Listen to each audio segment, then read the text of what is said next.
Hello student, आप सबको अपने चैनल साइंस जंक्शन में स्वागत करती हूँ। आज का ये वीडियो क्लास 10 का अध्याय 5 जीव प्रक्रम इसका प्रश्न उत्तर करेंगे। इससे पहले हम लोग इसका कंप्लीट थ्योरी अपने नोट से कर चुके हैं। एक सिस्टमेटिक ढंग से एनसीईआरटी का पॉइंट टू पॉइंट नोट्स तैयार करके आप सबको इसका थ्योरी पढ़ा चुके हैं।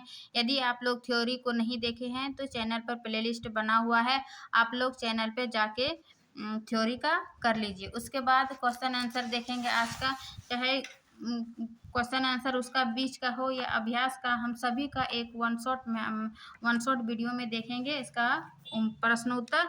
और आज का ये जय प्रक्रम का प्रश्न उत्तर खत्म करेंगे। तो चलिए बिना देरी के शुरू करते हैं। इसका जो प्रक्रम ये बायोलॉजी का पार्ट है क्लास 10 का। इससे पहले हम लोग केमिस्ट्री का सारा अध्याय और उसका प्रश्न उत्तर देख चुके हैं। इसका बायोलॉजी का जो प्रक्रम अध्याय 5 शुरू किए हैं, इसका थ्योरी पढ़ चुके हैं हम लोग। आज का एक वीडियो क्वेश्चन आंसर का है। तो पेज नंबर 105 का सबसे पहला क्वेश्चन है कि हमारे जैसे बहुकोशिकीय जीवों में ऑक्सीजन की आवश्यकता पूरी करने में विसरण क्यों अपर्याप्त है। जैसे कि हम लोग जो है वो बहुकोशिकीय जीव में आते हैं। इसका थ्योरी में हम पढ़े कि एक कोशिकीय और बहुकोशिकीय में जो हम लोग मानव आते हैं, तो हम लोग को जो है ऑक्सीजन की आवश्यकता पूरी करने के लिए विसरण क्यों अपर्याप्त है, मतलब विसरण जो है पर्याप्त नहीं है ना, अपर्याप्त क्यों है।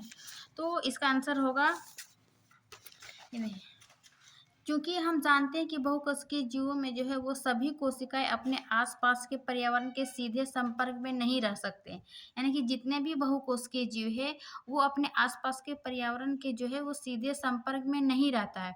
अतः साधारण विसरण द्वारा सभी सेल्स और टिश्यू तक ऑक्सीजन की पूर्ति नहीं हो पाती है ना। सभी सेल्स और टिश्यू तक जो है ऑक्सीजन की पूर्ति नहीं हो पाती है, क्योंकि यह अत्यंत धीमी प्रक्रिया है। इसलिए वहन तंत्र द्वारा शरीर के विभिन्न अंगों तक ऑक्सीजन पहुंचाई जाती है। तो ये इसका आंसर हो जाएगा। आप लोग देखिए एकदम इतना अच्छा से नोट्स तैयार किए कि आपको कहीं और वीडियो की देखने की आवश्यकता नहीं हो और आप अच्छे से समझ पाइएगा। तो क्वेश्चन नंबर 2 देखते हैं कि कोई वस्तु सजीव है, इसका निर्धारण करने के लिए हम किस मापदंड का उपयोग करते हैं। जैसे जीव को जो है वो दो तरह के होते हैं, एक सजीव और दूसरा निर्जीव। सजीव में हम कैसे पहचानते हैं कि उसका गति हो, वृद्धि हो, श्वसन हो, पोषण हो, इस प्रकार की गति से हम कहते हैं कि कोई जीव जो है वो सजीव है। और निर्जीव किसको कहते हैं, जो गति नहीं करते हैं, श्वसन नहीं करते हैं, वृद्धि नहीं करते हैं। इस सब मापदंड मतलब उससे कैसे पहचानते हैं, इसी को क्या कहते हैं, मापदंड। तो सजीव और निर्जीव को पहचानने के लिए क्या मापदंड है, यानी यहाँ पर सजीव पूछ रहा है। तो जैसे हो जाएगा इसका गति, वृद्धि, श्वसन, उत्तेजनशीलता, पोषण आदि। उत्तेजनशीलता हो गया मतलब कोई भी चीज, जैसे कि कोई भी चीज़ हम लोग देखते हैं तो उसके प्रति हम लोग आकर्षित होते हैं, उसके उत्तेजनशीलता होता है। जैसे हमें भूख लगी तो हमें खाना चाहिए, तो ये क्या हुआ, एक प्रकार के उत्तेजनशीलता। तो ये सभी कहाँ पाई जाती है, सजीवों में पाई जाती है। तो इसका मापदंड हो गया।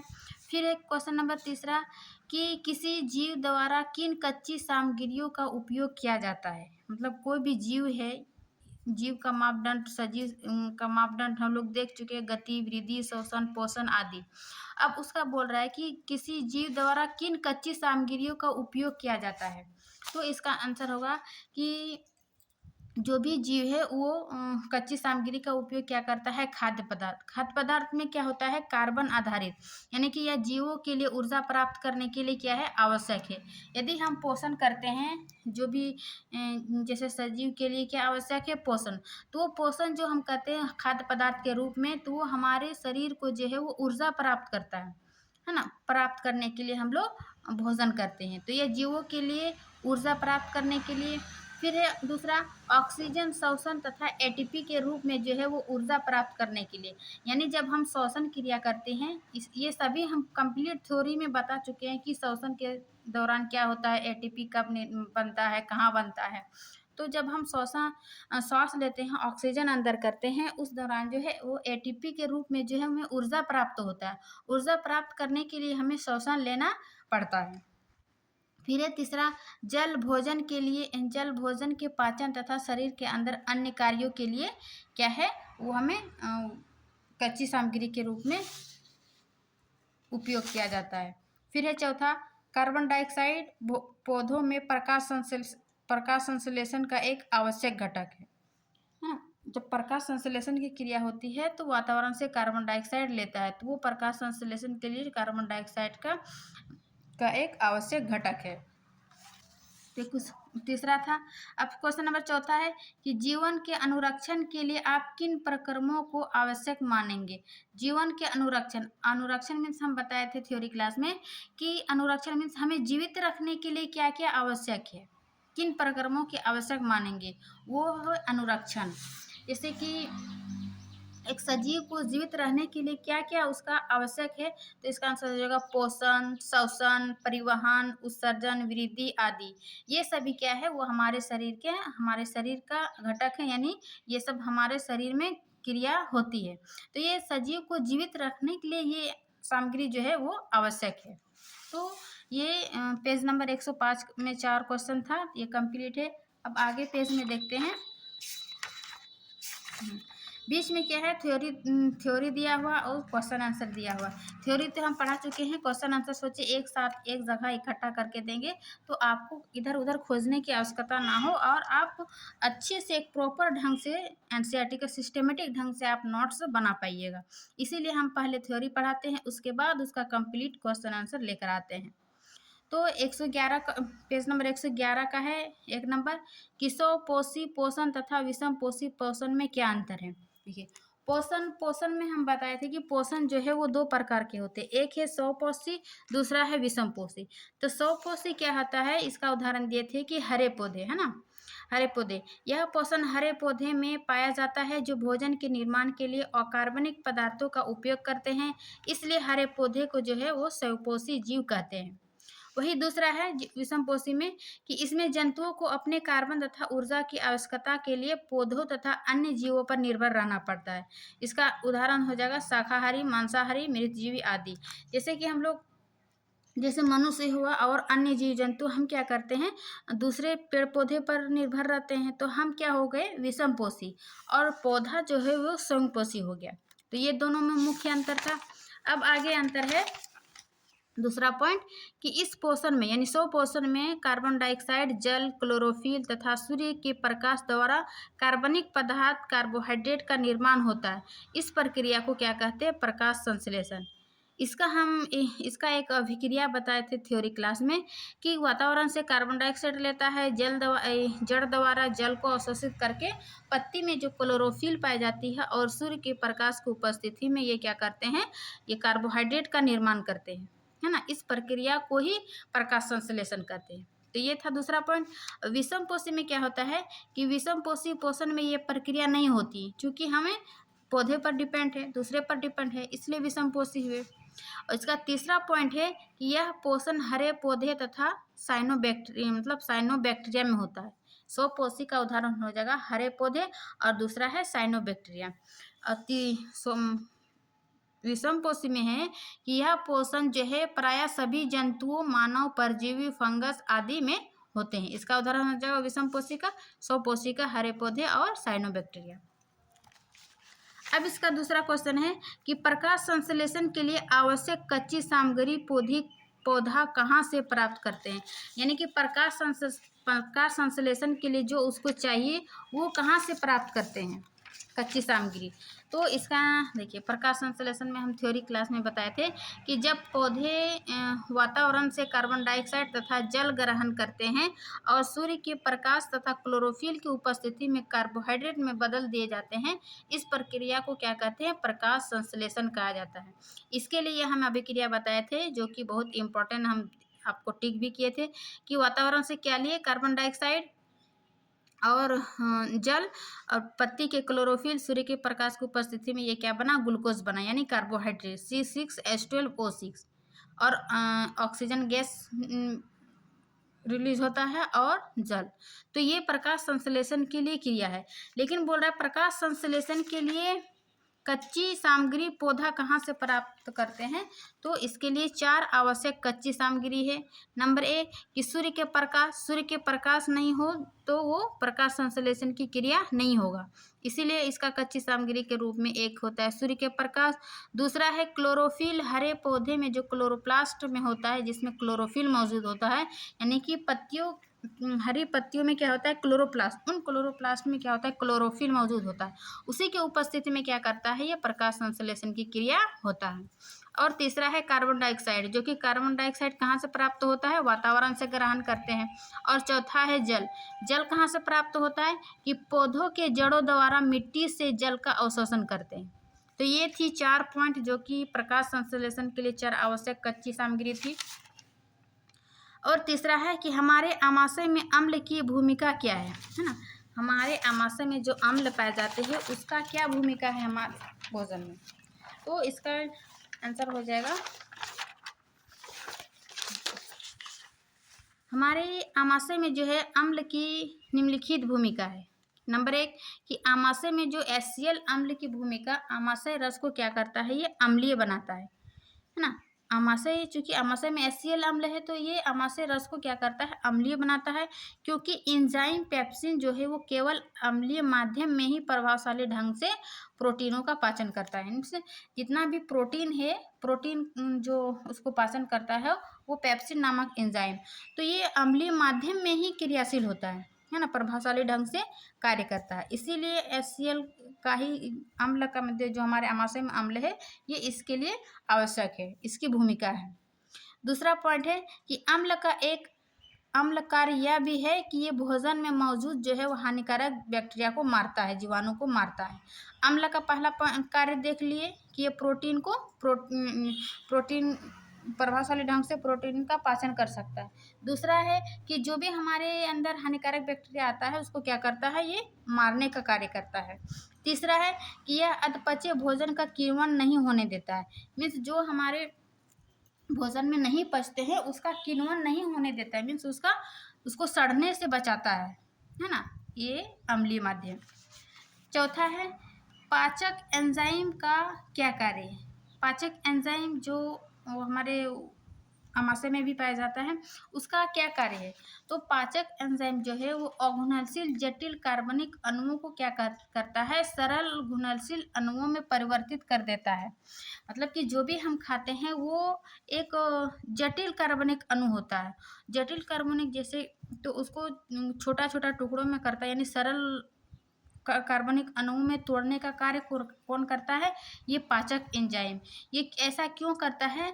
कि ताकि जो क्षुद्रांत की भित्ति द्वारा सरलतापूर्वक अवशोषित कर लिए जाए। मतलब जो भी छोटी आंत में यानी क्षुद्रांत में भित्ति द्वारा जब उसको छोटे छोटे सरल अणुओं में करेंगे तभी वो क्या होगा? आसानी से या सरलतापूर्वक क्या करता है? उसको अब्जॉर्ब करता है, अवशोषित करता है। इसलिए उसको जटिल कार्बनिक अणु को सरल कार्बनिक अणुओं में परिवर्तित करना आवश्यक है और यह पाचक एंजाइम द्वारा होता है। तो ये पेज नंबर 111 का कंप्लीट नहीं, 5 क्वेश्चन देखे, सॉरी 4 तक। अब क्या है 5 नंबर कि पचे हुए भोजन को अवशोषित करने के लिए क्षुद्रांत को कैसे अभिकल्पित किया गया? यानी कि जो भी हमारे भोजन पचता है छोटी आंत में, तो छोटी आंत उसको कैसे अवशोषित करता है? तो इसके लिए होगा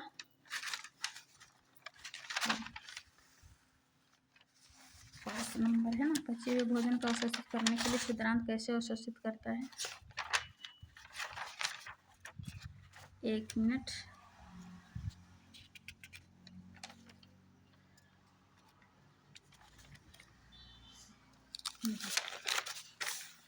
क्योंकि पचे हुए भोजन कौन अवशोषित करता है? ये हमारी छोटी आंत है ना, अवशोषित करता है।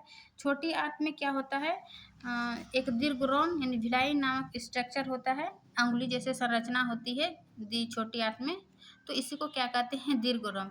यह क्या करता है? अवशोषण का सतही क्षेत्रफल को बढ़ा देता है ना? इसका कार्य है दीर्घरोम का, ये अंगुली जैसा इस प्रकार इसका स्ट्रक्चर होता है और ये क्या करता है? अवशोषण का सतही क्षेत्रफल बढ़ा देता है, यानी कि जो भी हमारे भोजन पचा आमाशय में वो छोटी आंत के दीर्घरोम क्या करता है, उसको अवशोषण यानी अवशोषण करने का जो क्षेत्र है वो सतही क्षेत्रफल को बढ़ा देता है ताकि वो अच्छे से अब्जॉर्ब हो सके। इसीलिए तो दीर्घरोम का भी यही कार्य है। फिर है दीर्घरोम जो है वो रुधिर वाहिकाओं से जुड़ा होता है। ये दीर्घरोम जो है वो बहुत सारे रुधिर वाहिकाओं से जुड़ा होता है ताकि जो भोजन को ये दीर्घरोम अवशोषित हुआ वो शरीर के विभिन्न कोशिकाओं तक पहुंचाता है। इसी से विभिन्न जो है रुधिर वाहिका है जुड़ा रहता है ताकि जो भी छोटी आंत भोजन को अवशोषित किया पचा हुआ भोजन वो क्या करेगा, वो भोजन को शरीर के विभिन्न कोशिकाओं तक पहुंचाएगा। तो ये इस प्रकार ये छोटी आंत का मतलब जो दीर्घरोम है ये कार्य करता है। पचे हुए भोजन को अवशोषित करने के लिए क्षुद्रांत को कैसे अभिकल्पित किया गया, तो ये दीर्घरोम द्वारा, छोटी आंत के दीर्घरोम द्वारा। तो ये पेज नंबर 111 का देख चुके। अब हम देखेंगे पेज नंबर 116 क्वेश्चन से। पेज नंबर 116 का है कि श्वसन के लिए ऑक्सीजन प्राप्त करने की दिशा में एक जलीय जीव की अपेक्षा स्थलीय जीव किस प्रकार लाभप्रद है। यानी कि जब हम श्वसन लेते हैं तो स्थलीय जीव और जलीय जीव दोनों में अलग अलग होता है। स्थलीय जीव में क्या होता है कि हम वातावरण से डायरेक्ट ले लेते हैं, लेकिन जलीय जीव क्या करते हैं, जो कि जल में घुला होता है उसी ऑक्सीजन को वो क्या करता है, अपने श्वसन क्रिया लेता है। तो इसके लिए बोल रहा है कि ऑक्सीजन करने की दिशा में एक जलीय जीव की अपेक्षा स्थलीय जीव किस प्रकार लाभप्रद है, यानी किस प्रकार वो दोनों एक दूसरे से भिन्न है। तो इसका आंसर हो जाएगा कि जलीय जीव जो है वो जल में विलय ऑक्सीजन का उपयोग करते हैं, क्योंकि जल में विलय जो ऑक्सीजन की मात्रा वायु में ऑक्सीजन की मात्रा की तुलना में बहुत कम है ना। जो भी हमारे स्थल में पाए जाते हैं वातावरण में उनमें ऑक्सीजन अधिक मात्रा में लगभग 21%, लेकिन जल में जो विलय ऑक्सीजन है वो स्थलीय ऑक्सीजन की तुलना में वो बहुत कम है। इसीलिए जलीय जीव की श्वसन दर जो है स्थलीय जीवों की अपेक्षा द्रुत गति से होती है, यानी कि तेज गति से होती है जलीय जीव में स्थलीय जीव की अपेक्षा। हम आराम आराम से सांस ले रहे हैं क्योंकि हमें पता है कि ऑक्सीजन जो है हमारे वातावरण में है, हम आराम आराम से ले रहे हैं, लेकिन ऑक्सीजन जो जलीय जीव है उसको वो जल्दी जल्दी सांस को लेते हैं क्योंकि ऑक्सीजन में जो जल में जो है वो कम घुलनशील ऑक्सीजन, इसीलिए उसकी अपेक्षा जो द्रुत गति से होती है। फिर इसका दूसरा पॉइंट है कि स्थलीय जीवों में ऑक्सीजन भिन्न भिन्न अंगों द्वारा अवशोषित किए जाते हैं। इन सभी अंगों में एक रचना होती है जो उस सतही क्षेत्र को बढ़ाती है जो ऑक्सीजन बाहरी वायुमंडल के संपर्क में रहता है। यानी कि हमारे स्थल में जो विभिन्न जीव है वो ऑक्सीजन को अलग अलग अंगों द्वारा अवशोषित करती है ना। जैसे हम लोग मनुष्य में फेफड़े द्वारा, मछली में गिल्स द्वारा, तो ये सब ये इसका अंतर हो जाता है। अब इसका क्वेश्चन नंबर 2 देखते हैं कि ग्लूकोज के ऑक्सीकरण से भिन्न जीवों में ऊर्जा प्राप्त करने के विभिन्न पथ क्या है। यानी कि ग्लूकोज के जब ऑक्सीकरण होता है तो विभिन्न ऊर्जा का जो प्राप्त करने का उसका पद है, यानी किस किस ऑक्सीजन की उपस्थिति में अनुपस्थिति में वो किस प्रकार का क्या क्या बनाता है। तो देखिए इसके लिए ये 2 होगा पेज नंबर 116 का क्वेश्चन नंबर 2। ये जैसे ये ग्लूकोज हुआ है ना, ग्लूकोज का ये फार्मूला हो गया C6H12O6, ये 6 कार्बन अणु वाला। और ये ग्लूकोज का जो क्या पता है ऑक्सीकरण होता है तो ये कोशिका दरों में होता है। कोशिका दरों में क्या होता है, ये ग्लूकोज के 6 अणु 3 कार्बन अणु वाला बन जाता है, यानी पायरुवेट प्लस ऊर्जा। और ये इसका 3 पथ है, यानी कि ऑक्सीजन की उपस्थिति में और ऑक्सीजन की अनुपस्थिति में है, तीसरा ऑक्सीजन का अभाव, यानी 3 स्थिति ये इसका बनता है ग्लूकोज का।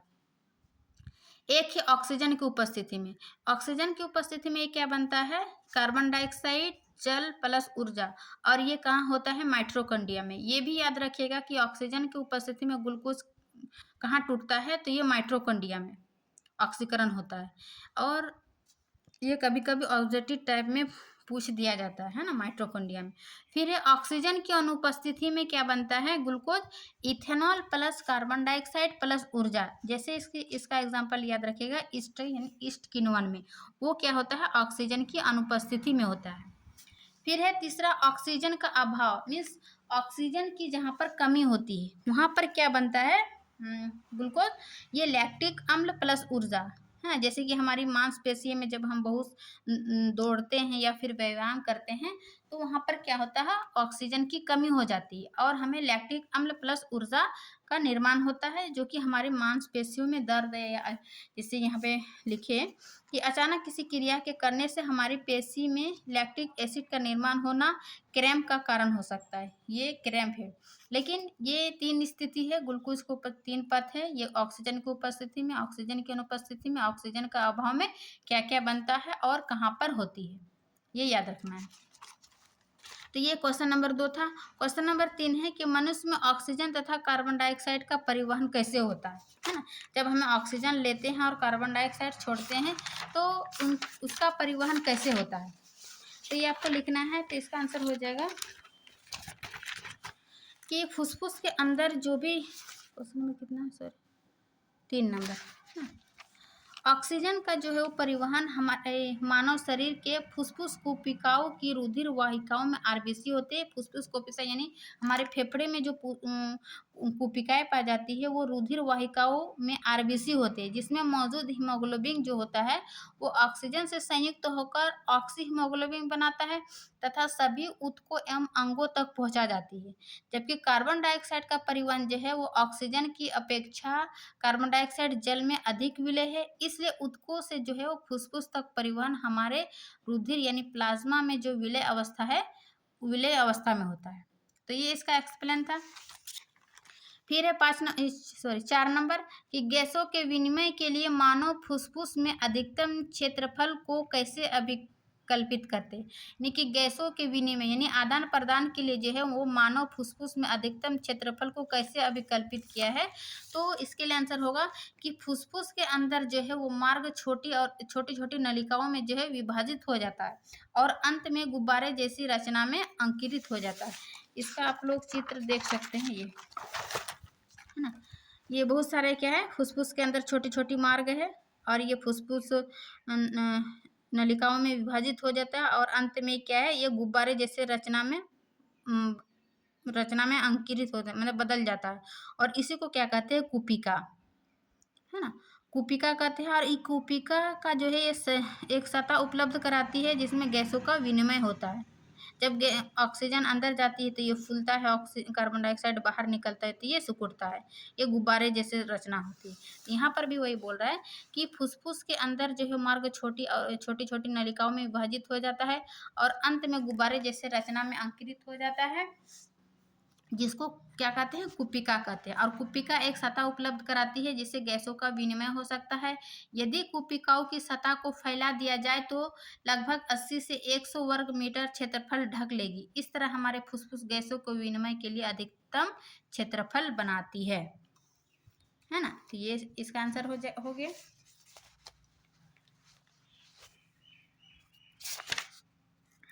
पेज नंबर 116 का 4 क्वेश्चन कंप्लीट है। अब पेज नंबर आगे देखते हैं 122, है ना।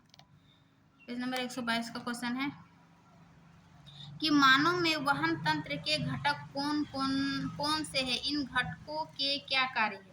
वहन तंत्र में हम पढ़े थे कि मानव में जैसे कि धमनी होता है, सिरा होता है, वो हमारे शरीर में ऑक्सीजन, कार्बन डाइऑक्साइड फेफड़ा से शरीर तक, शरीर से फेफड़ा तक कौन पहुंचाता है, इनके लिए क्या है, वहन तंत्र है।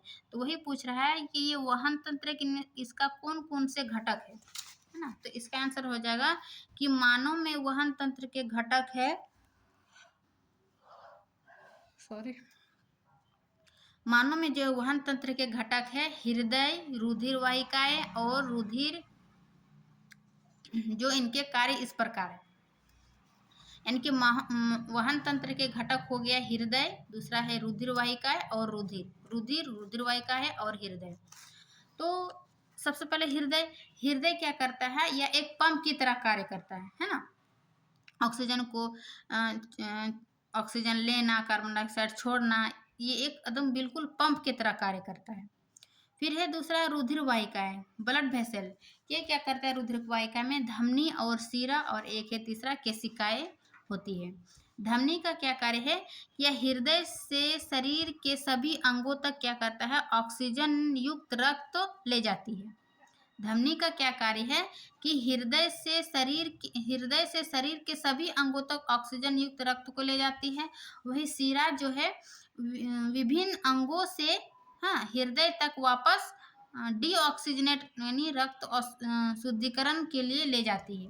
यानी कि शिरा जो है इसमें शुद्ध रक्त नहीं होता है, डीऑक्सीजनेट ब्लड होता है, जबकि धमनी में जो है वो शुद्ध रक्त होता है जिसको ऑक्सीजनेट ब्लड कहते हैं। तो ये रुधिर वाहिकाएं का धमनी शिरा देखें। तीसरा है केशिकाएं।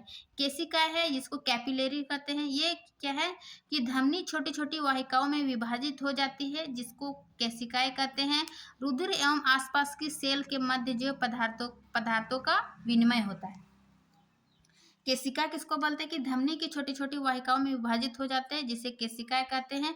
रुधिर एवं आसपास की सेल के मध्य पदार्थों का विनिमय होता है। तो ये इसका घटक था। तीसरा है रुधिर, है ना। देखिए रुधिर वाहिकाएं, हृदय और रुधिर, रक्त, रुधिर या ब्लड, ये क्या करता है, यह परिवहन का माध्यम है। परिवहन मीन्स ऑक्सीजन को पहुंचाना, कार्बन डाइऑक्साइड पूरे शरीर में, इसीलिए इसको क्या कहते हैं, परिवहन का माध्यम है जो निम्न से बना है। मीन्स रक्त जो किससे किससे बना है, तो ये रक्त जो है वो 4 चीजों से बना है, प्लाज्मा, आरबीसी, डब्ल्यूबीसी और प्लेटलेट्स। प्लाज्मा का क्या कार्य है कि ये भोजन के अणुओं जो कि कार्बन डाइऑक्साइड है, नाइट्रोजनीय पदार्थ है, लवण है, हार्मोन है, प्रोटीन, ये आदि का विलीन रूप में वहन करता है प्लाज्मा का। फिर है दूसरा RBC. RBC means red blood cell. ये क्या करता है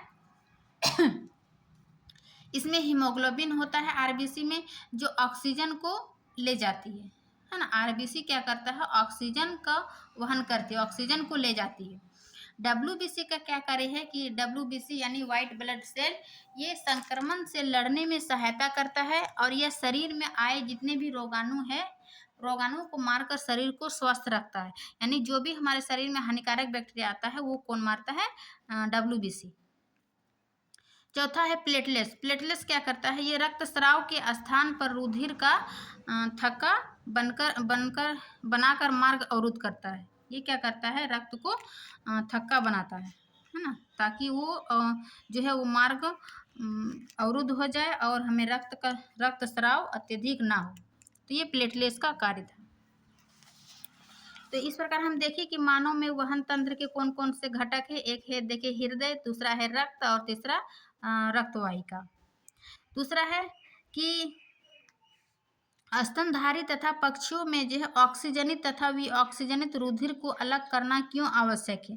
देखिए ऑक्सीजनित तथा विऑक्सीजनित रुधिर को अलग करना इसलिए आवश्यक है क्योंकि जो हमारे हृदय है ना, वो उसका चार चैम्बर में बटा रहता है। 4 चैम्बर में इसलिए बटा रहता है, दायां अलिंद, बायां अलिंद, इस प्रकार जो बटा रहता है। तो वो क्यों बटा रहता है, क्योंकि जब हम इसका हृदय वाला पार्ट बता रहे थे, देखिए मानव हृदय जो है वो चार चैम्बर में बटा रहता है। बायां अलिंद, बायां निलय, दायां अलिंद और दायां निलय। ये क्यों बटा रहता है, क्योंकि ये बायां अलिंद और बायां निलय में जो है वो ऑक्सीजन युक्त रक्त होता है, जबकि दायां अलिंद और दायां निलय में डीऑक्सीजनित रक्त होता है।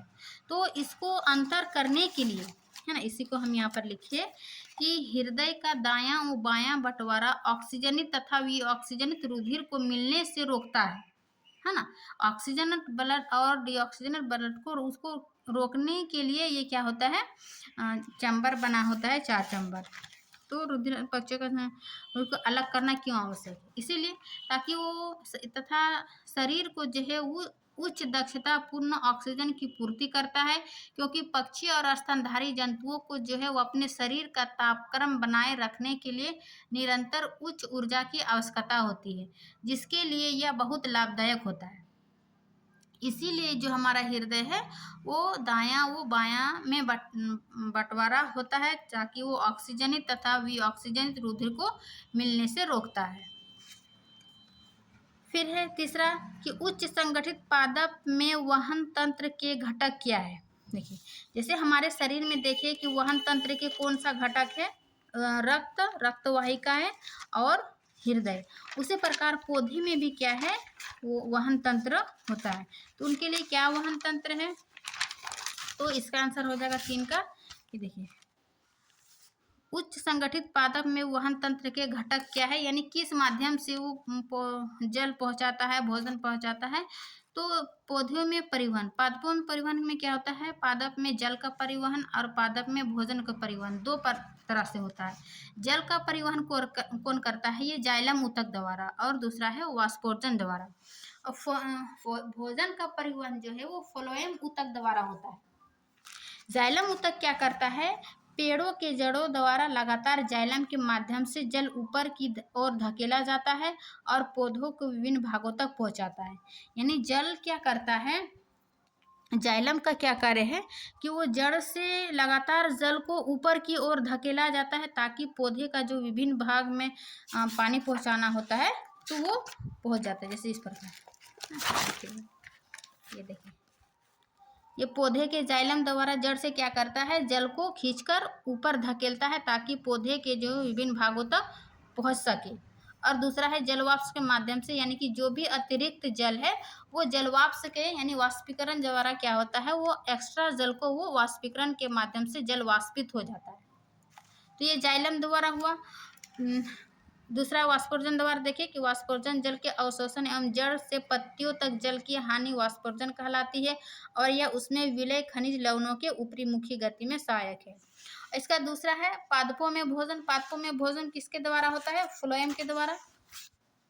तो फ्लोएम क्या है कि प्रकाश संश्लेषण के उत्पादों में के साथ साथ फ्लोएम एमिनो अम्ल एवं अन्य पदार्थों का परिवहन भी करता है। यानी कि फ्लोएम जो है वो सिर्फ भोजन का ही पौधे के विभिन्न भागों में पहुंचाने का कार्य नहीं, वो अपने साथ क्या करता है, एमिनो अम्ल एवं अन्य पदार्थों का भी परिवहन करता है। और ये पदार्थ विशेषकर जड़ के भंडारण अंगों, फलों, बीजों एवं वृद्धि वाले अंगों में ले जाते हैं। फिर इसका चौथा क्वेश्चन कि पादप में जल एवं खनिज लवण का वहन कैसे होता है। तो अभी हम देखें कि पादप में जल एवं खनिज लवण का वहन कैसे होता है। तो ये हो जाएगा जल जो जाइलम ऊतक के द्वारा, इसका ये लिख देना है। फिर और भोजन का वहन कौन करता है, ये फ्लोएम द्वारा। ये भोजन का यहाँ से यहाँ तक लिख दीजिएगा, है ना। और पांचवा है कि पादप में भोजन का स्थानांतरण कैसे होता है, यानी कि थोड़ा सा स्पेशल पूछा, यानी डिटेल किसी को लिखना है, पादप में भोजन का भंडारण कैसे होता है। तो ये इसका डिटेल लिख दीजिएगा कि भोजन एवं आद्य पदार्थों का स्थानांतरण जो है वो साथी कोशिकाओं की मदद से चालनी नलिका में ऊपरी मुखी एवं अधोमुखी दोनों दिशाओं में होती है। देखिए, एक बात याद रखिएगा कि जाइलम जो है वो केवल ऊपरी मुखी यानी कि जड़ से ना, जड़ से पत्तियों तक केवल ले जाता है, लेकिन भोजन जो है वो पत्ती से विभिन्न भागों तक पहुंचाते हैं, जड़ तक। और फिर ये ऊपरी मुखा अधोमुख है, यानी जड़ से फिर पत्तियों तक, जहाँ पर उसको फल चाहिए, बीज है, फूल बनता है, वहाँ पर भी ये पहुँचाता है। यानी ऊपरी मुखा एवं अधोमुखी दोनों दिशाओं में ये फ्लोएम होता है। तो इसका 5 क्वेश्चन कंप्लीट हुआ। अब इसके आगे देखते हैं।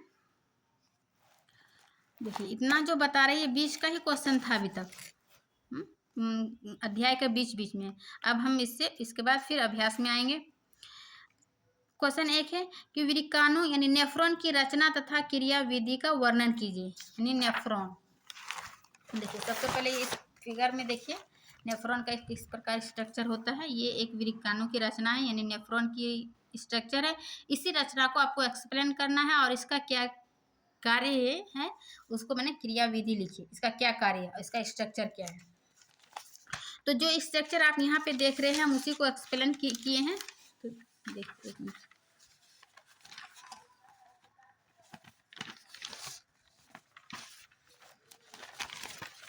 आप लोग ये फिगर बना दीजिएगा। उसके बाद ये रचना लिखिएगा कि मानव शरीर में जो है वो 2 वृक्क होते हैं। प्रत्येक वृक्क यानी नेफ्रॉन की अनेक इकाइयों से बना होता है। यानी प्रत्येक किडनी जो है वृक्क, ये अनेक वृक्काणु से बना होता है। वृक्काणु को ही क्या कहते हैं, नेफ्रॉन कहते हैं, है ना। नेफ्रॉन से बना होता है।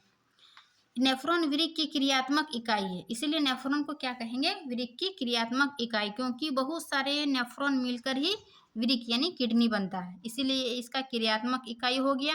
नेफ्रॉन में जो है वो कप के आकार का वोमन संपुट होता है ना, ये देखिए फिगर में जैसे जैसे बोल, ये नेफ्रॉन में कप के आकार का जो है वो वोमन संपुट होता है ना, इस जिसमें कोशिका गुच्छ ग्लोमेरुल्स होते हैं, कोशिका गुच्छ होती है, इसमें क्या होता है, ये कोशिका गुच्छ यानी ग्लोमेरुलस, ये कोशिका गुच्छ होती है।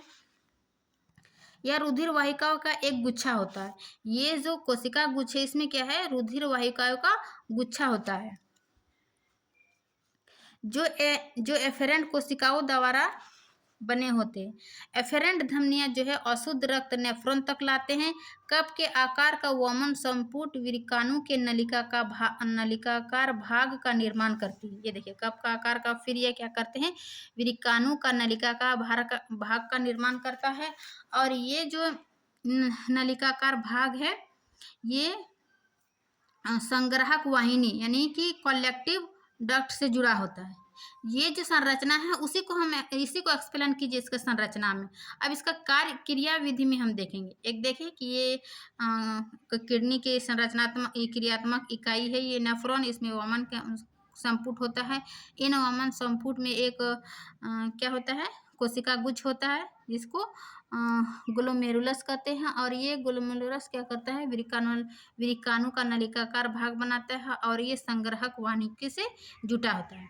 अब इसका क्रियाविधि जो है, क्रियाविधि देखेंगे कि वृक्क धमनी यानी रेनल आर्टरी, ये क्या होता है, ऑक्सीजनित रुधिर बनाती है, ऑक्सीजनित रुधिर ये लाती है, यानी इसका क्रियाविधि हम देख रहे हैं कि नेफ्रॉन जो है वो ऑक्सीजनित रुधिर लाती है जिसमें नाइट्रोजनी वज्र होते हैं।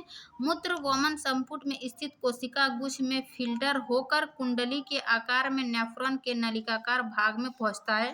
देखिए इसका क्या कार्य है कि वोमन संपुट ये जो गोलाकार है इसके ग्लोमेरुलस में ये यहाँ पर मूत्र आके क्या होता है, फिल्टर होता है।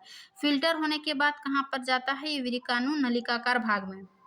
अब ये यहाँ पर जाने के बाद क्या होता है कि मूत्र में कुछ उपयोगी पदार्थ जैसे कि ग्लूकोज, एमिनो एसिड, लवण तथा जल रहते हैं। यानी मूत्र में सिर्फ मूत्र ही नहीं रहता, उसमें क्या रहता है, ग्लूकोज रहता है, एमिनो एसिड रहता है, लवण होता है तथा जल रहते हैं जो पुनः इस नलिकाकार भाग में अवशोषित कर लिए जाते हैं। यानी कि जो हमारे लिए आवश्यक है वो नलिकाकार भाग में ये क्या करते हैं, ये अवशोषित कर लिए जाते हैं। इसके बाद मूत्र संग्राहक वाहिनी में एकत्र हो जाती है। यहाँ जो भी अवशोषित होने के बाद ये क्या होता है, यहाँ संग्राहक वाहिनी में इकट्ठा हो जाता है।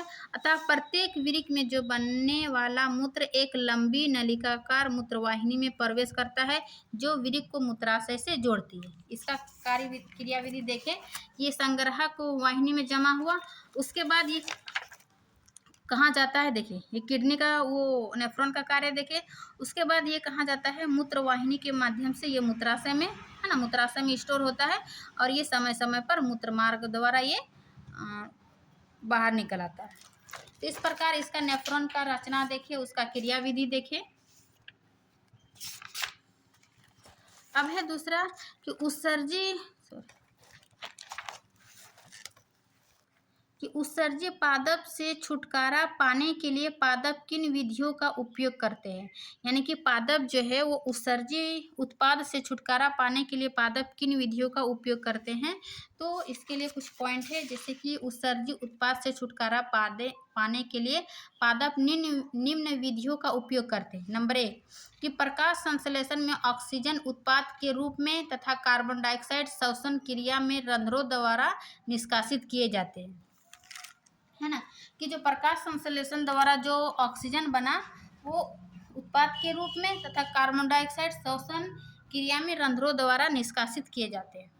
दूसरा पॉइंट है कि पौधे अतिरिक्त जल से क्या करते हैं, वाष्पोर्जन क्रिया द्वारा छुटकारा पा सकते हैं। यानी एक्स्ट्रा जो भी जल होता है वो वाष्पोर्जन के माध्यम से वो वाष्पित हो जाता है। इसका तीसरा पॉइंट है कि पौधों में निष्क्रिय पत्तियां समय समय पर अलग होती रहती है। यानी कि जो पत्तियां कार्य नहीं करने में असमर्थ हो जाता है वो समय समय पर क्या होता है, पत्तियां अलग हो जाती है, यानी पत्तियां झड़ने लगती है जिसमें अपशिष्ट उत्पाद संचित होता है। फिर है चौथा कि पादप में अन्य अपशिष्ट उत्पाद जैसे कि रेजिन तथा गोंद के रूप में भी विशेष रूप से पुराने जाइलम में जो है वो संचित रहता है। जिस प्रकार हमें मूत्र पसीना उत्सर्जित करते हैं हमारे अंग से, उसी प्रकार पौधा जो है वो रेजिन तथा गोंद के रूप में ये बाहर अपशिष्ट उत्पाद छोड़ते हैं जो कि पुराने जाइलम में संचित रहते हैं। फिर है इसका पांचवा कि पादप कुछ अपशिष्ट पदार्थों को अपने आसपास की मृदा में उत्सर्जित करते हैं। देखिए ये पौधा कितना विधि से अपने उत्सर्जित पदार्थ को यानी अपशिष्ट पदार्थ को बाहर निकालते हैं। बहुत से पादप जो है वो अपशिष्ट उत्पाद कोशिकीय रिक्तिका में संचित रहते हैं। तो ये पादप का देखें कि वो अपने उत्सर्जित पदार्थ से छुटकारा पाने के लिए ये इतना मतलब 6 पॉइंट को ध्यान में रखिएगा। फिर तीसरा को कि मूत्र बनने की मात्रा का नियमन किस प्रकार होता है, यानी कि मूत्र बनने का जो उसका रेगुलिटी है, नियमन है, वो किस प्रकार होता है। देखिए तो जल की मात्रा पुनर्शोषण यानी रीअब्जॉर्प्शन शरीर में उपलब्ध अतिरिक्त जल की मात्रा पर तथा कितना विलय एवं उत्सर्जित करना है पर निर्भर करते, यानी कि हम कितना पानी पीते हैं, कितना मूत्र त्याग करते हैं, वो पुनर्शोषण अवशोषण द्वारा यानी रीअब्जॉर्प्शन द्वारा होता है उसका नियमन कि कितना हमें मूत्र को त्यागना है। जैसे गर्मी के दिनों में शरीर से अत्यधिक पसीने के द्वारा जल एवं लवण निष्कासित होते हैं, इसलिए वृक्क द्वारा छने जो है फिल्ट्रेट हुए मूत्र में विद्वान जल एवं लवण की अधिकांश मात्रा में पुनः अवशोषित कर ली जाती है ना। गर्मी के दिनों में हमें अधिक क्या होता है, पसीना होता है और पसीना में क्या होता है, लवण और जल, इसलिए गर्मियों में जो है वो हमें कम मूत्र विसर्जित होती है क्योंकि वो पुनः अवशोषित कर ली जाती है, अतः मूत्र कम मात्रा में विसर्जित होते हैं। तो ये मूत्र नियमन करते हैं कि कब हमें मूत्र ज़्यादा और कम होता है, ये हमारे शरीर पर मौसम के अनुसार डिपेंड होता है। इसके विपरीत सर्दियों में कम पसीना आता है इसलिए मूत्र अधिक बनता है। जल एवं लवण पुनर्शोषण हार्मोन के द्वारा नियंत्रित होता है, अतः मूत्र निर्माण पर नियंत्रण रक्त के ऑस्मोटिक है ना ऑस्मोटिक संतुलन को भी बनाए रखता है, यानी कि हमारे शरीर में जो जैसे पसीना आता है तो हमारे रक्त को जो है वो तापमान बनाए रखता है, ठंडक महसूस होता है। तो ये आवश्यक है कि समय गर्मी सर्दियों में वो हमें मूत्र का नियमन होना। तो ये किस प्रकार होता है ये देख लिए। इसी का साथ ये हमारा मतलब थ्योरी का अंदर का जो भी क्वेश्चन था वो कंप्लीट होता है। अब हम अभ्यास की ओर बढ़ेंगे, यानी अभ्यास का प्रश्न देखेंगे। तो अभ्यास में है कि मनुष्य में जो है वृक्क एक तंत्र का भाग है जो संबंधित है। देखिए हम इसको छोटे छोटे एक ही वीडियो में इसलिए लाते हैं क्योंकि आपको एक अध्याय का पूरा जो है वन शॉट वीडियो के माध्यम से आप कंप्लीट नोट्स बना लीजिएगा एक ही वीडियो में, इसीलिए हम आपको ज़्यादा एक्स्ट्रा कुछ नहीं, जो पॉइंट टू पॉइंट जो है बुक में उसी को बताते हैं, हम एक्स्ट्रा कुछ भी नहीं बोलते हैं। तो नंबर 1, जैसे मनुष्य में वृक्क एक तंत्र का भाग है जो संबंधित है, यानी वृक्क का नाम लेते तो ये क्या माइंड में आता है, कौन सा तंत्र का भाग है, तो ये उत्सर्जन तंत्र का भाग है ना। ये क्या करता है, मूत्र को फिल्टर करता है, इसीलिए ये उत्सर्जन का भाग है। दूसरा है पादप में जाइलम उत्तरदायी है। अभी हम देखें कि पादप के परिवहन के लिए क्या क्या था, जाइलम और फ्लोएम। जाइलम क्या करता था, ये जल का वहन, और फ्लोएम का क्या कार्य था, भोजन का वहन। तीसरा है स्वपोषी पोषण के लिए आवश्यक है, यानी स्वपोषी पोषण कहाँ होता था, पौधे में जहाँ पर प्रकाश संश्लेषण की क्रिया होती है, तो उसके लिए क्या क्या आवश्यक था, कार्बन डाइऑक्साइड तथा जल, हाँ ये भी वातावरण से कार्बन डाइऑक्साइड तथा जल आवश्यक था, सूर्य के प्रकाश भी था, क्लोरोफिल था, यानी इसका आंसर हो जाएगा उपरोक्त सभी, यानी ये तीनों क्रिया स्वपोषी पोषण के लिए आवश्यक था। अब है चौथा कि पाइरूवेट के विखंडन में यह कार्बन डाइऑक्साइड जल तथा ऊर्जा देता है और यह क्रिया होती है। अभी हम देते हैं कि ग्लूकोज का जो है उसका 3 पथ है, ऑक्सीजन की उपस्थिति में, ऑक्सीजन की अनुपस्थिति में और ऑक्सीजन की अभाव में। तो ये पाइरूवेट के विखंडन में यानी ऑक्सीजन की उपस्थिति में ये जो था ये माइटोकॉन्ड्रिया में था कि कार्बन डाइऑक्साइड जल तथा ऊर्जा देता था, या माइटोकॉन्ड्रिया में। तो 4 का हो जाएगा बी। अब पांचवा है कि हमारे शरीर में वसा का पाचन कैसे होता है, यह प्रक्रम कहाँ होता है। यानी जो भी हम वसा खाते हैं तो हमारे शरीर में उसका पाचन कहाँ होता है और ये प्रक्रम कहाँ है, कैसे होता है। तो वसा का पाचन जो है वो हमारे छोटी आंत में होती है ना। तो वसा का पाचन छोटी आंत में होता है। क्षुद्रांत में वसा क्या होता है, बड़ी गोलिकाओं के रूप में होता है। यानी कि छोटी आंत में जब हम वसा खाते हैं वो बड़े अणु है, जटिल अणु है, इससे जिससे उस पर एंजाइम का कार्य करना मुश्किल हो जाता है।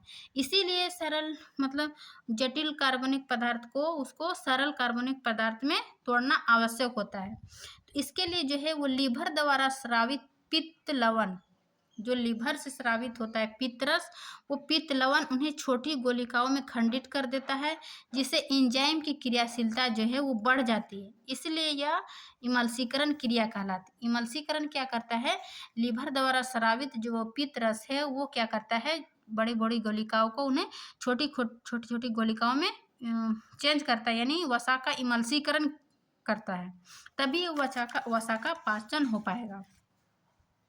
पित्तरस, चूंकि पित्तरस जो है वो अम्लीय माध्यम को क्या करता है, वो क्षारीय बनाता है। इससे क्या पता, पित्तरस जो है वो अम्लीय होता है, उस माध्यम को क्या करता है, क्षारीय बनाता है, ताकि अग्नाशय से स्रावित लाइपेज एंजाइम है ना। और लाइपेज एंजाइम कहाँ से स्रावित होता है, अग्नाशय से, इसकी क्रियाशीलता हो सके। लाइपेज एंजाइम वसा को वसा अम्ल तथा ग्लिसरॉल में परिवर्तित कर देता है। पाचित वसा अंत में आंत की भित्ति अवशोषित कर लेती है, यानी आंत में कौन सा दीर्घोरम जो बताए भिलाई, उसके द्वारा ये जो अवशोषित कर ली जाती है। तो ये थी कंप्लीट कि वसा का पाचन कहाँ होता है और कैसे होता है। ये क्वेश्चन नंबर 5 का था। अब क्वेश्चन नंबर 6 क्या कह रहा है कि भोजन के पाचन में लार की क्या भूमिका है ना। लार की भूमिका के में हम बताते कि जो हमारे मुंह में लार में इंजाइम पाया जाता है, माइलेज नाम का इंजाइम, वो क्या करता है, कार्बोहाइड्रेट को जटिल कार्ब सरल में तोड़ता है।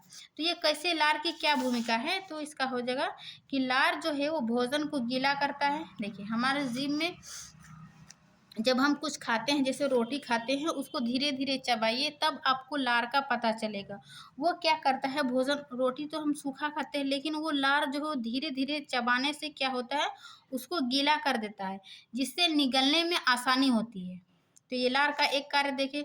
दूसरा है कि लार में जो है वो एमाइलेज एंजाइम होता है, यानी लार में एमाइलेज नाम का एंजाइम होता है, जो क्या करता है, मंड यानी स्टार्च को जटिल अणु को शर्करा में खंडित करते मतलब जटिल कार्बनिक पदार्थ को सरल में खंडित करते हैं, यानी जटिल कार्बोहाइड्रेट को सरल कार्बोहाइड्रेट में बदलता है। तो ये दूसरा कार्य था लार का। तीसरा है कि इसमें मौजूद जो है लाइसोजाइम है ना, लार में लाइसोजाइम नाम का एंजाइम होता है, जो हानिकारक बैक्टीरिया को नष्ट करता है, यानी ये हानिकारक बैक्टीरिया को मारता भी है। तो ये 3 कार्य देखे लार के। अब है 7वां नंबर कि स्वपोषी पोषण के लिए आवश्यक परिस्थितियां कौन सी है और उसके उपोत्पाद क्या है, यानी स्वपोषी के दौरान क्या क्या बना, उसका उत्पाद कैसा है। तो इसके लिए क्वेश्चन नहीं दिखा सकता। स्वपोषी पोषण के लिए आवश्यक परिस्थितियां कौन सी है और उसके उत्पाद क्या है, यानी कि स्वपोषण के लिए कौन कौन से उत्पाद उसके लिए आवश्यक है। तो हम इसके पिछले में देखें कि पौधा जो है वो स्वपोषी था, है ना। पोषण क्या हुआ कि भोजन ग्रहण करना और पचे हुए भोजन का अवशोषण एवं शरीर द्वारा ऊर्जा के लिए जो उसका उपयोग करना, वो पोषण कहलाती है। पोषण 2 प्रकार के हुआ, स्वपोषी और विषमपोषी। स्वपोषी क्या है, पोषण का वह प्रक्रिया जिसमें जीव अपने आसपास के वातावरण में उपस्थित सरल अजैव पदार्थ जैसे कार्बन डाइऑक्साइड, जल और सूर्य के प्रकाश से अपना भोजन स्वयं बनाता है। इसके उदाहरण था हरे पौधे। तो हरे पौधे से जो वो क्या क्या बना, यानी सौ पौधे से क्या उत्पाद बना, वही बोल रहा है ना, उससे क्या वो उत्पाद बना। तो इसका हो जाएगा, जैसे ये क्या किया, वातावरण से कार्बन डाइऑक्साइड लिया प्लस जल लिया, ये क्या क्या, पत्ती के क्लोरोफिल में सूर्य की उपस्थिति में क्या बना, ग्लूकोज यानी कार्बोहाइड्रेट बना, और ये क्या बनाया, ऑक्सीजन गैस प्लस जल। तो ये इसका उत्पाद हुआ, यानी प्रकाश संश्लेषण क्रिया से ये क्या क्या बना। तो ये इसका आंसर हो जाएगा 7 का। अब 8वां पूछ रहा है कि वाह्य तथा अवाह्य श्वसन में क्या अंतर है। कुछ जीवों के नाम लिखिए जिनमें अवाह्य श्वसन होता है ना। श्वसन में हम बताए थे कि श्वसन 2 प्रकार के होता है, एक वाह्य श्वसन और दूसरा अवाह्य श्वसन। उन दोनों का उदाहरण देके समझाइए। तो यहाँ पर देखिए श्वसन बताए थे कि श्वसन 2 भाग, वाह्य श्वसन और अवाह्य श्वसन। वाह्य श्वसन में क्या होता है, ऑक्सीजन की उपस्थिति में होती है। हाँ, हमेशा याद रखिएगा कि सबसे पहला इसका अंतर है कि वाह्य जो है वो ऑक्सीजन की उपस्थिति में होती है, दूसरा अवाह्य श्वसन जो है वो ऑक्सीजन की अनुपस्थिति में होती है ना, ऑक्सीजन की अनुपस्थिति में। फिर है इसका वाह्य श्वसन का दूसरा पॉइंट कि ग्लूकोज का इसमें जो है वो पूर्ण उपचयन होता है, ग्लूकोज का पूर्ण उपचयन होता है और इसमें ग्लूकोज का अपूर्ण उपचयन होता है।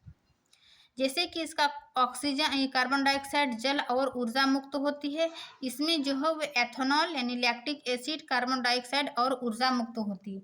जो कि इसका देखिए ग्लूकोज का 3 पाथ में ऑक्सीजन की अनुपस्थिति है ना, ऑक्सीजन की अनुपस्थिति में था और ये ऑक्सीजन की उपस्थिति में कार्बन डाइऑक्साइड, जल और ऊर्जा बनता था।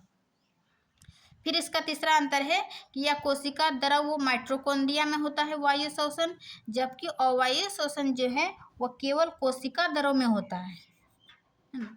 सारा पॉइंट बहुत इम्पोर्टेंट है। फिर इसका चौथा अंतर देखेंगे कि वायु श्वसन के दौरान जो है वो अधिक ऊर्जा उत्पन्न होती है, लगभग 36 एटीपी, यानी वायु श्वसन के दौरान लगभग 36 एटीपी बनता है, जबकि अवायु श्वसन चूंकि इसमें ऑक्सीजन की अनुपस्थिति है तो लगभग इसमें कम ऊर्जा उत्पन्न होती है, यानी लगभग 2 एटीपी बनता है इसमें, और इसमें लगभग 36 एटीपी बनता है। तो ये क्वेश्चन नंबर 8 था। अब क्वेश्चन नंबर क्या है 9 कि गैसों की अधिकतम विनिमय के लिए कूपिकाएं किस प्रकार अभिकल्पित है, यानी गैसों के विनिमय के लिए हम अभी देखें कि फेफड़ों में जो कूपिकाएं है वो किस प्रकार कार्य करता है। तो इसके लिए है कि कूपिका जो है वो एक सतह उपलब्ध कराती है जो गैसों का विनिमय हो सके, यानी अभी हम फिगर में देखें कि वो गुब्बारे जैसे संरचना बनाती है, इसलिए पार्ट अध्याय के बीच का प्रश्न में कि कूपिकाओं की भित्ति के रुधिर वाहिकाओं का विस्तृत जाल होता है जो वायु से ऑक्सीजन लेकर हमारे शरीर के सभी कोशिकाओं तक पहुंचाता है ना। वायु से क्या करता है, वो ऑक्सीजन लेकर हमारे शरीर के सभी कोशिकाओं तक पहुंचाता है तथा रुधिर में जो विलय कार्बन डाइऑक्साइड को कूपिकाओं में छोड़ने के लिए लाता है ताकि कार्बन डाइऑक्साइड हमारे शरीर से बाहर निकल जाए। तो इसका मतलब एक्सप्लेन टाइप का आपको लिखना है अभ्यास में। फिर है हमारे क्वेश्चन नंबर 10 कि हमारे शरीर में हीमोग्लोबिन की कमी के क्या परिणाम हो सकते हैं, यानी कि हमारे शरीर में जब हीमोग्लोबिन की कमी हो जाएगा तो उसका क्या परिणाम हो सकता है, उसका क्या रिजल्ट हो सकता है। तो इसका है कि चूंकि हम जानते हैं कि मानव में जो है वो शोषण वर्णक हीमोग्लोबिन है ना, मानव में शोषण वर्ण किसको बोलते हैं, हीमोग्लोबिन को, चूंकि जो ऑक्सीजन के लिए उच्च बंधुता रखता है, इसकी कमी के कारण हमारे शरीर के विभिन्न अंगों में ऑक्सीजन की कमी हो जाएगी जिससे ऊर्जा कम मात्रा में निर्मित होगी और हमें थकान का अनुभव करेंगे, है ना। जब हमें हमारे शरीर में ब्लड की कमी हो जाएगा तो ब्लड के कमी के कारण हमारे शरीर में ऑक्सीजन की भी कमी हो जाएगी और उससे क्या होगा, हमें थकान अनुभव होगा, हमारी श्वास गति भी बढ़ जाएगी। अतः हीमोग्लोबिन की कमी से हमें एनीमिया भी हो जाता है। तो इतना देखें कि हीमोग्लोबिन की कमी से यानी शोषण वर्णक की कमी से क्या क्या हो सकता है, क्या परिणाम हो सकता है। तो ये हम देखें कि एनीमिया हो सकता है, थकान हो सकता है, ऑक्सीजन की मात्रा में कम हो सकता है, हमें ऊर्जा की मात्रा में कम हो जाएगा। तो ये सभी क्या है, हीमोग्लोबिन की कमी का परिणाम देखें। अब है क्वेश्चन नंबर 11 कि मनुष्य में दोहरा परिसंचरण की व्याख्या कीजिए यह क्यों आवश्यक है। तो मनुष्य में जो है वो दोहरा परिसंचरण होता है। ये पहला पॉइंट है कि मनुष्य में जो है वो दोहरा परिसंचरण होता है।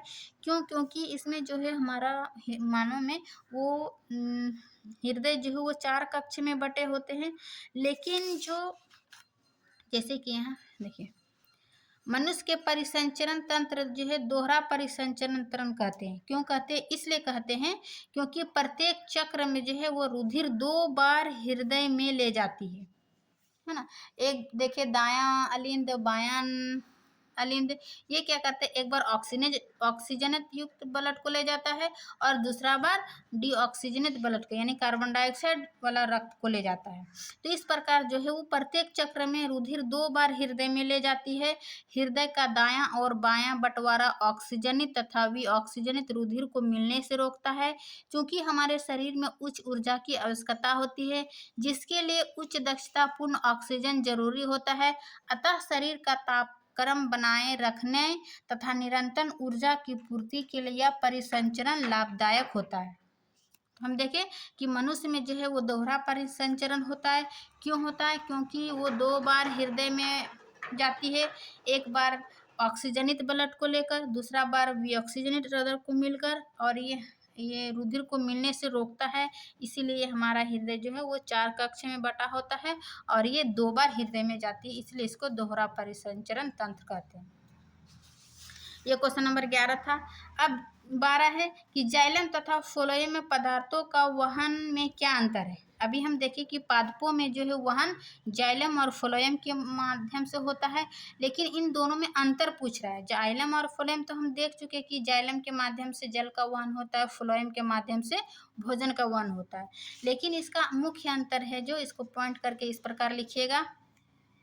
जाइलम में पहले लिखिएगा कि इसमें जल एवं खनिज लवण जो है वो केवल ऊपरी मुखी दिशा में समूहित होते हैं, यानी ये जल को जो है केवल जड़ से पौधे के विभिन्न भागों तक पहुंचाता है।